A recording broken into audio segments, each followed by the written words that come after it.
GBA ಚುನಾವಣೆ ವಿಳಂಬ ಕಾನೂನು ಹೋರಾಟಕ್ಕೆ ಸಿದ್ಧತೆಯನ್ನ ಮಾಡಲಾಗ್ತಾ ಇದೆ. ಇನ್ನು ಸರ್ಕಾರದ ವಿರುದ್ಧ ಕಾನೂನು ಹೋರಾಟಕ್ಕೆ ಈಗ ಜೆಡಿಎಸ್ ಸಿದ್ಧತೆಯನ್ನ ಮಾಡ್ತಾ ಇದೆ. ಇನ್ನು ಸುಪ್ರೀಂ ಆದೇಶ ಇದ್ರೂ ಕೂಡ ಚುನಾವಣೆಗೆ ಸರ್ಕಾರ ವಿಳಂಬ ಮಾಡ್ತಾ ಇದೆ. ಜಿಬಿಎ ಚುನಾವಣೆ ವಿಳಂಬ ವಿಚಾರಕ್ಕೆ ಸಂಬಂಧಪಟ್ಟಂತೆ ಕಾನೂನು ಹೋರಾಟಕ್ಕೆ ಸಿದ್ಧತೆ. ಸುಪ್ರೀಂ ಆದೇಶ ಇದ್ರೂ ಚುನಾವಣೆಗೆ ಸರ್ಕಾರದ ವಿಳಂಬ. ಶೀಘ್ರವೇ ಜಿಬಿಎ ಚುನಾವಣೆ ನಡೆಸುವಂತೆ ಜೆಡಿಎಸ್ ಆಗ್ರಹ. ಚುನಾವಣಾ ಆಯೋಗದ ಅಧ್ಯಕ್ಷರ ಭೇಟಿಯಾಗಿ ಮನವಿ ಮಾಡಿಕೊಂಡಿದ್ದಾರೆ. ರಾಜಕೀಯ ಹೋರಾಟದ ಜೊತೆಗೆ ಕಾನೂನು ಹೋರಾಟ. ಇಂದು ರಾಜ್ಯಪಾಲರಿಗೂ ಕೂಡ ಮನವಿಯನ್ನ ಜೆಡಿಎಸ್ ಸಲ್ಲಿಕೆ ಮಾಡಲಿದೆ. ಚುನಾವಣೆ ನಡೆಸಲು ಸರ್ಕಾರಕ್ಕೆ ಸೂಚನೆ ನೀಡುವಂತೆ ಮನವಿ. ಶಾಸಕರನ್ನ ಮಾತ್ರ ಬೆಂಗಳೂರು ಅಭಿವೃದ್ಧಿ ಸಾಧ್ಯ ಇಲ್ಲ, ಜೊತೆಗೆ ಕಾರ್ಪೊರೇಟರ್ಗಳ ಅವಶ್ಯಕತೆ ಕೂಡ ಇದೆ ಅಂತ ಮನವಿ ಮಾಡಲಿಕ್ಕೆ ಸದ್ಯಕ್ಕೆ ಈ ಒಂದು ಮನವಿಯನ್ನ ಸಲ್ಲಿಕೆ ಕೂಡ ಮಾಡಿದ್ದಾರೆ. ಜೊತೆಗೆ ರಾಜ್ಯಪಾಲರಿಗೂ ಕೂಡ ಸಲ್ಲಿಕೆಯನ್ನ ಮಾಡ್ತಾರೆ. ಇನ್ನು ಮುಖ್ಯವಾಗಿ ಜಿಬಿಎ ಎಲೆಕ್ಷನ್ ಬಹಳ ವಿಳಂಬ ಮಾಡ್ತಾ ಇದ್ದಾರೆ. ಯಾಕಿಷ್ಟು ವಿಳಂಬ ಮಾಡ್ತಾ ಇದ್ದಾರೆ ಅಂತ ಜೆಡಿಎಸ್ ಕೂಡ ಆಕ್ರೋಶವನ್ನ ವ್ಯಕ್ತಪಡಿಸ್ತಾ ಇದೆ. ಜೊತೆಗೆ ಕಾನೂನು ಹೋರಾಟಕ್ಕೂ ಕೂಡ ಸಕಲ ರೀತಿಯಲ್ಲೂ ಕೂಡ ಸಿದ್ಧತೆಯನ್ನ ಮಾಡಲಾಗಿದೆ. ಆಲ್ರೆಡಿ ಸುಪ್ರೀಂ ಕೋರ್ಟ್ ಒಂದು ಡೆಡ್ ಲೈನ್ ಕೊಟ್ಟಿದೆ. ಈ ಒಂದು ಜಿಬಿಎ ವ್ಯಾಪ್ತಿಯ 5 ಪಾಲಿಕೆಗಳ ಚುನಾವಣೆಗಳನ್ನ ಜೂನ್ 30, 2026 ಇದರ ಒಳಗಾಗಿ ಕಡ್ಡಾಯವಾಗಿ ಪೂರ್ಣ ಮಾಡಲೇಬೇಕು ಅಂತ ಸುಪ್ರೀಂ ಕೋರ್ಟ್ ರಾಜ್ಯ ಸರ್ಕಾರ ಜೊತೆಗೆ ಚುನಾವಣಾ ಆಯೋಗಕ್ಕೆ ಕಟ್ಟುನಿಟ್ಟಿನ ಆದೇಶವನ್ನು ಕೂಡ ಹೊರಡಿಸಿದೆ. ಆದ್ರೆ ಸುಪ್ರೀಂ ಕೋರ್ಟ್ ಈ ರೀತಿ ಆದೇಶವನ್ನು ಹೊರಡಿಸಿದ್ರೂ ಕೂಡ ಸರ್ಕಾರ ಯಾಕೆ ಮೀನಾಮೇಷವನ್ನು ಎಣಿಸ್ತಾ ಇದೆ? ಜಿಬಿಎ ಚುನಾವಣೆ ವಿಳಂಬ ಮಾಡ್ತಿರೋದು ಯಾಕೆ? ಚುನಾವಣೆ ಎದುರಿಸಲು ಸರ್ಕಾರ ಹೆದರ್ತಾ ಇದೆಯಾ? ಹಾಗಾದ್ರೆ ಅಧಿಕಾರವನ್ನ ತನ್ನಲ್ಲೇ ಉಳಿಸ್ಕೊಳ್ಳುವ ತಂತ್ರನ ಇದು? ವಾರ್ಡ್ ಮಟ್ಟದ ಸಮಸ್ಯೆಗಳನ್ನ ಕೇಳೋರಿಲ್ಲದೆ ಪರದಾಟ, ಜನಸಾಮಾನ್ಯರ ಪರದಾಟ ಸರ್ಕಾರಕ್ಕೆ ಕಾಣಿಸ್ತಾ ಇಲ್ವಾ?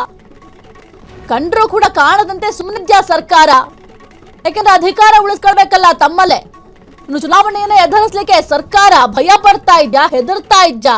ಎಲ್ಲಿ ಅಧಿಕಾರ ತನ್ನ ಕೈಯಿಂದ ತಪ್ಪಿಸ್ಕೊಳ್ಬಿಡುತ್ತೋ, ತನ್ನ ಕೈಯಲ್ಲಿ ಒಂದು ಅಧಿಕಾರ ಉಳಿಸ್ಕೊಳ್ಬೇಕು ಅಂತ ಈ ರೀತಿಯಾಗಿ ಜಿಬಿಎ ಎಲೆಕ್ಷನ್ ಮುಂದೂಡಿಕೆ ಮಾಡ್ತಾ ಇದ್ದಾರೆ. ಜೊತೆಗೆ ಸುಪ್ರೀಂ ಕೋರ್ಟ್ ನ್ಯಾಯಾಲಯದ ಆದೇಶವನ್ನ ಯಾರು ಕೂಡ ಉಲ್ಲಂಘನೆ ಮಾಡಂಗಿಲ್ಲ.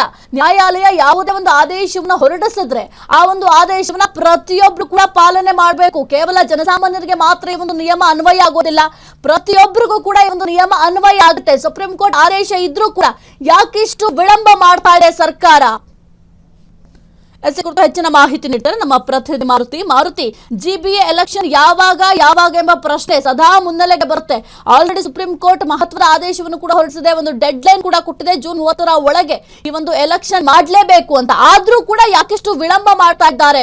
ಅಧಿಕಾರವನ್ನ ತಮ್ಮಲ್ಲೇ ಉಳಿಸ್ಕೊಳ್ಳಿಕ್ಕೆ ಈ ರೀತಿಯಾಗಿ ವಿಳಂಬ ಮಾಡ್ತಾ ಇದ್ದಾರೆ ಎಲೆಕ್ಷನ್ ಅಂತ ಏನು ಕಾಂಗ್ರೆಸ್ ಈ ಬಾರಿ ಜಿಬಿಎಲ್ ಅಧಿಕಾರಕ್ಕೆ ಬರುತ್ತಾ ಇಲ್ವಾ ಅನ್ನೋ ಟೆನ್ಷನ್ ಅಲ್ಲಿ ಇರೋಂಥದ್ದು. ಯಾಕೆಂದ್ರೆ ಸಾಕಷ್ಟು ಅಭಿವೃದ್ಧಿ ಕೆಲಸಗಳು ಆಗ್ತಿಲ್ಲ, ಬೆಂಗಳೂರು ಅಭಿವೃದ್ಧಿ ಸರಿಯಾಗಿ ಆಗ್ತಿಲ್ಲ ಅಂತ ಸಾಕಷ್ಟು ಆರೋಪಗಳು ಸರ್ಕಾರದ ಮೇಲೆ ಕೇಳಿ ಬರ್ತಾ ಇರೋದು.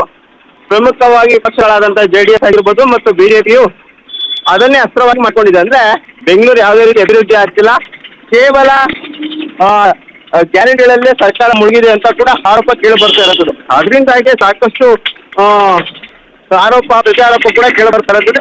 ಇದಕ್ಕೆ ಸಂಬಂಧಪಟ್ಟಂತೆ ಈಗ ಜೆಡಿಎಸ್ ಅವರು ಕೂಡ ಇದನ್ನ ಅಸ್ತ್ರವಾಗಿ ಮಾಡ್ಕೊಳ್ಳಕ್ಕೆ ಮುಂದಾಗಿರೋದು. ಅಂದ್ರೆ ಜಿಬಿಎ ಯಾವುದೇ ಕಾರಣಕ್ಕೂ ನಿಲ್ಲಬಾರದು, ಜಿಬಿಎ ಎಲೆಕ್ಷನ್ ನಡೆಸಲೇಬೇಕು ಅಂತ ಒತ್ತಾಯಿಸಿ ನಿನ್ನೆ ಚುನಾವಣಾ ಆಯೋಗಕ್ಕೂ ಕೂಡ ದೂರನ್ನ ಸಲ್ಲಿಕೆ ಮಾಡಿರುವಂಥದ್ದು. ಇಂದು ರಾಜ್ಯಪಾಲರಿಗೂ ಕೂಡ ದೂರ ಸಲ್ಲಿಕೆ ಮಾಡ್ತಾರೆ. ಅಂದ್ರೆ ಇದಕ್ಕೊಂದು ಸೂಚನೆ ಕೊಡಿ. ಈಗಾಗಲೇ ಸುಪ್ರೀಂ ಕೋರ್ಟ್ ಡೆಡ್ಲೈನ್ ಕೂಡ ಕೊಟ್ಟಿರುವಂಥದ್ದು. ಅಂದ್ರೆ ಈಗಾಗಲೇ ಚುನಾವಣೆ ನಡೆಸಬೇಕು ಅಂತ ಕೂಡ ಆದೇಶ ಮಾಡಿರುವಂಥದ್ದು. ಆದ್ರೆ ಇಲ್ಲಿವರು ಸರ್ಕಾರದಿಂದ ಆ ರೀತಿ ಸಿದ್ಧತೆಯನ್ನು ನಡೀತಾ ಇಲ್ಲ. ಇನ್ನೂ ಕೂಡ ಮೇಲ್ ಅಪೀಲ್ ಹೋಗ್ಬೇಕು ಅಂತ ಚಿಂತನೆ ಕೂಡ ಸರ್ಕಾರದಲ್ಲಿ ಇರುವಂಥದ್ದು. ಅಂದ್ರೆ ಇನ್ನ ವಾರ್ಡ್ ಸರಿಯಾಗಿ ವಿಂಗಡಣೆ ಆಗಿಲ್ಲ, ಮತ್ತೆ ಅದೇ ರೀತಿಯಾದಂತೆ ಜನಸಂಖ್ಯೆ ವಾರ್ಡ್ ವಿಂಗಡಣೆ ಆಗ್ಬೇಕು ಎಂಬ ನಿರೀಕ್ಷೆಯಲ್ಲಿ ಇಟ್ಕೊಂಡಿರುವಂತಹ ಸರ್ಕಾರ ಮುಂದಕ್ಕೆ ಹೋಗುವ ನಿರೀಕ್ಷೆಯಲ್ಲಿ ಇರುವಂಥದ್ದು. ಅದರಿಂದಾಗಿ ಈಗ ಜೆಡಿಎಸ್ ಅವರು ಕೂಡ ಇದನ್ನ ಅಸ್ತ್ರವಾಗಿ ಮಾಡ್ಕೊಳ್ಳೋಕೆ ಮುಂದಾಗ್ತಾ ಇರುವಂಥದ್ದು. ಅಂದ್ರೆ ಸರ್ಕಾರವು ಚುನಾವಣೆ ನಡೆಸುವ ನಿಟ್ಟಿನಲ್ಲಿ ಯಾವುದೇ ಕಾರ್ಯತಂತ್ರ ನಡೆಸ್ತಾ ಇಲ್ಲ ಅಂತ ಹೇಳಿ ಈಗಾಗಲೇ ಚುನಾವಣಾ ಆಯೋಗಕ್ಕೂ ದೂರನ್ನ ಸಲ್ಲಿಸಿರುವಂಥದ್ದು.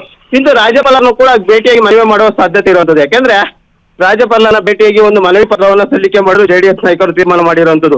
ಅಲ್ಲಿ ಹೋಗಿ ಕೂಡ ಆದಷ್ಟು ಬೇಗ ಸರ್ಕಾರಕ್ಕೆ ಒಂದು ಸೂಚನೆ ಕೊಡಿ, ಚುನಾವಣೆ ನಡೆಸುವ ನಿಟ್ಟಿನಲ್ಲಿ ಕಾರ್ಯತಂತ್ರಗಳನ್ನು ರೂಪಿಸಿ ಅಂತ ಕೂಡ ಒಂದು ಮನವಿ ಕೂಡ ಸಲ್ಲಿಕೆ ಮಾಡ್ತಾ ಇರೋದು. ಅದೇ ರೀತಿ ಕಾನೂನು ಹೋರಾಟ, ಅಂದ್ರೆ ಒಂದ್ ಕಡೆ ರಾಜಕೀಯ ಹೋರಾಟ ಕೂಡ ಮಾಡ್ತಾ ಇರೋದು, ಇನ್ನೊಂದ್ ಕಡೆ ಕಾನೂನು ಹೋರಾಟಕ್ಕೂ ಕೂಡ ಜೆಡಿಎಸ್ ನಾಯಕರು ಚಿಂತನೆ ನಡೆಸಿರುವಂಥದ್ದು. ಸುಪ್ರೀಂ ಕೋರ್ಟ್ ನಲ್ಲಿ ಕೂಡ ಮೇಲ್ಮನವಿ ಸಲ್ಲಿಕೆಗೆ, ಅಂದ್ರೆ ಕೋರ್ಟ್ ಆದೇಶ ಇದ್ದು ಕೂಡ ಚುನಾವಣೆ ನಡೆಸಿಲ್ಲ ಅಂತ ಅದಕ್ಕೆ ಯಾವುದೇ ರೀತಿಯಾದಂತಹ ಒಂದ್ ರೀತಿಯಾದ ಮುಂದೂಡಿಕೆ ಬಾಳಬಾರದು.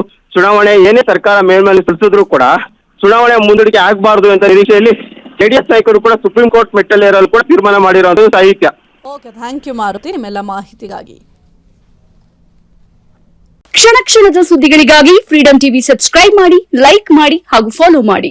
ಹೊಸ ಸುದ್ದಿಗಳ ನೋಟಿಫಿಕೇಶನ್ಗಾಗಿ ಬೆಲ್ ಐಕಾನ್ ಮೇಲೆ ಕ್ಲಿಕ್ ಮಾಡಿ.